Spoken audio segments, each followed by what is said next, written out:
The electric car war was supposed to have a clear winner. For years, the world watched Tesla race ahead, while every other automaker struggled to keep up.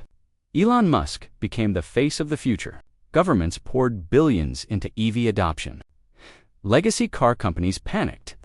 And somewhere in the middle of all that noise, a company almost nobody outside China paid attention to was quietly building something far more dangerous. Not a flashy brand, not a futuristic robo-taxi, not even the fastest car. What they were building was control. Because while Tesla was selling the dream of electric vehicles, BYD was solving the one problem the entire industry still couldn't fix: batteries. And that difference may end up deciding who controls the future of transportation. The strange part is how small it all started. Back in 1995, BYD wasn't even a car company. It was a tiny battery manufacturer in Shenzhen, founded by a chemist named Wang Chuanfu. He had around 20 employees, limited money, and no reason to believe he would one day challenge the biggest automakers on Earth. At the time, the world was obsessed with mobile phones. Nokia devices were everywhere, and every phone needed batteries. Wang noticed something most people missed. Whoever controlled batteries could eventually control entire industries.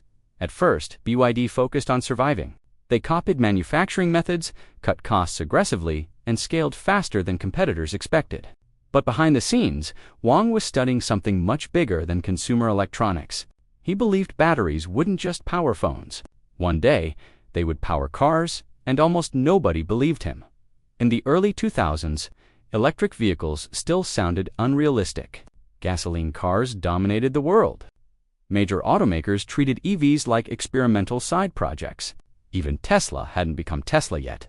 But BYD made a decision that would eventually separate them from almost everyone else in the industry. They stopped thinking like a car company. Instead of outsourcing critical parts like batteries, chips, and manufacturing systems, BYD decided to build almost everything themselves.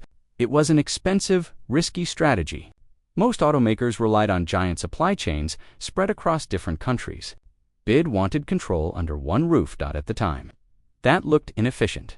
Years later, it started looking terrifying, because when supply chains broke during global shortages, BYD kept producing cars. When battery prices surged, BYD stayed competitive. While rivals waited for suppliers, BYD moved faster. And that advantage kept growing quietly in the background, while the world focused almost entirely on Tesla. Then something happened that forced people to pay attention.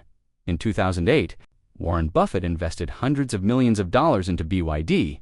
Suddenly, this unknown Chinese manufacturer wasn't just another startup anymore. One of the most respected investors in the world had validated them publicly. And BYD used that momentum to accelerate into electric vehicles faster than almost anyone expected.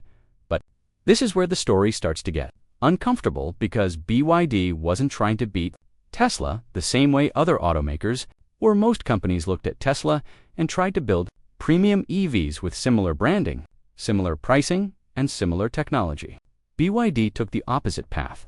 They focused on affordability first, scale first, manufacturing first. They weren't trying to make the most exciting EV in the world. They were trying to make millions of them, and slowly, that strategy started working. BYD expanded across China with vehicles that cost dramatically less than many Western EVs.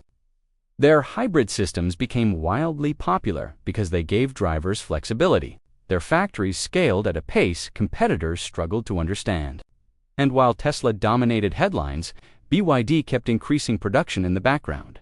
Then came the moment that changed the conversation completely. The Blade battery? At first glance, it sounded like another piece of tech marketing. But inside the EV industry, people immediately understood why it mattered. Battery safety had become one of the biggest concerns surrounding electric vehicles. Fires, overheating, and degradation were major problems companies still hadn't fully solved. BYD approached the issue differently.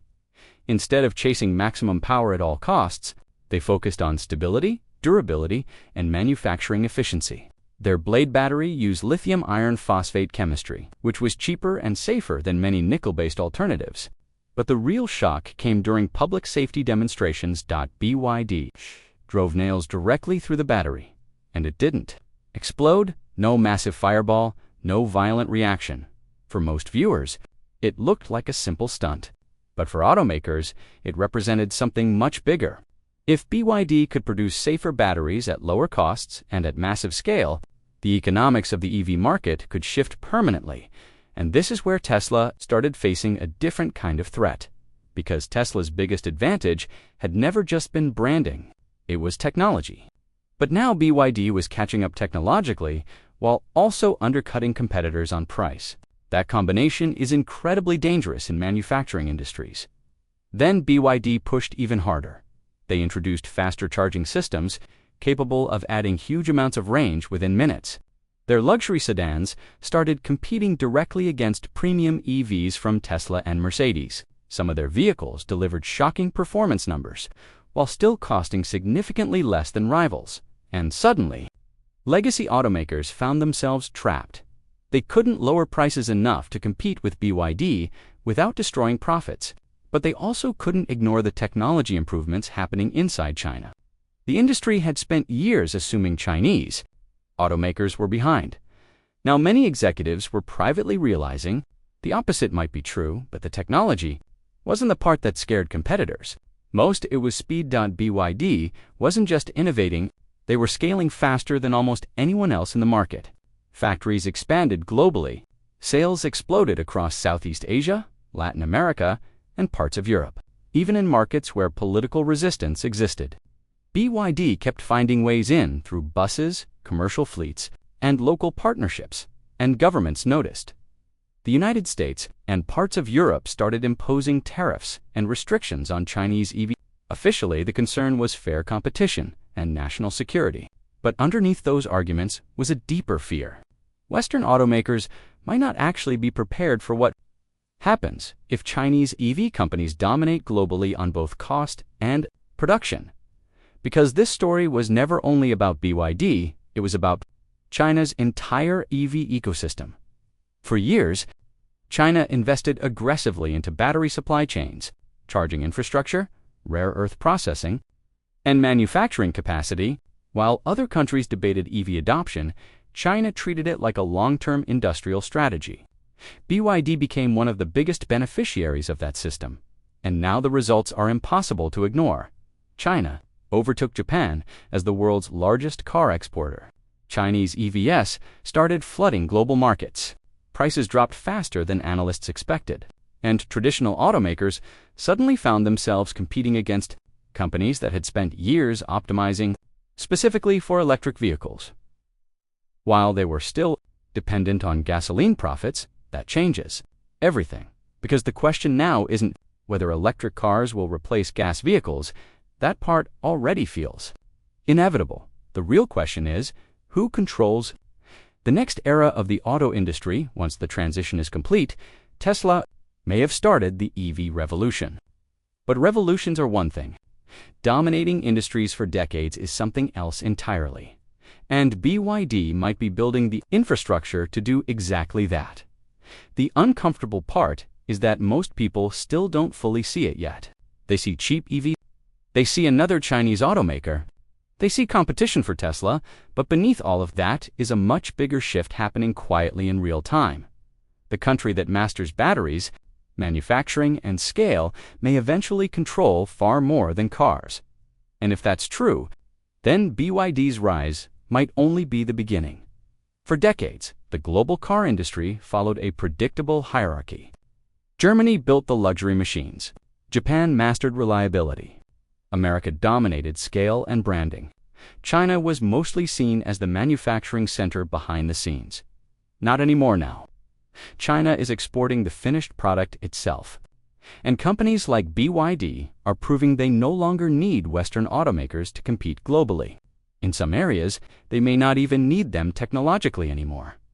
That realization is making a lot of people nervous, because if you look closely, BYD's rise follows a pattern we've seen before in other industries. First, Chinese companies enter markets with cheaper products. Then they improve quality quietly. Then suddenly, competitors realize they're no longer competing against low-cost alternatives. They're competing against the new standard, and the EV market may be entering that exact phase. Right now, the reason this matters so much comes down to one thing legacy automakers still struggle with. Transition pain. Companies like Toyota, Volkswagen, Ford, and General Motors built trillion-dollar ecosystems around gasoline vehicles. Factories, dealerships, repair systems, supplier networks, engine manufacturing, everything was designed around combustion engines. Switching to EVs doesn't just mean building a different car. It means rewriting an entire industrial system that took generations to create. BYD never had that problem.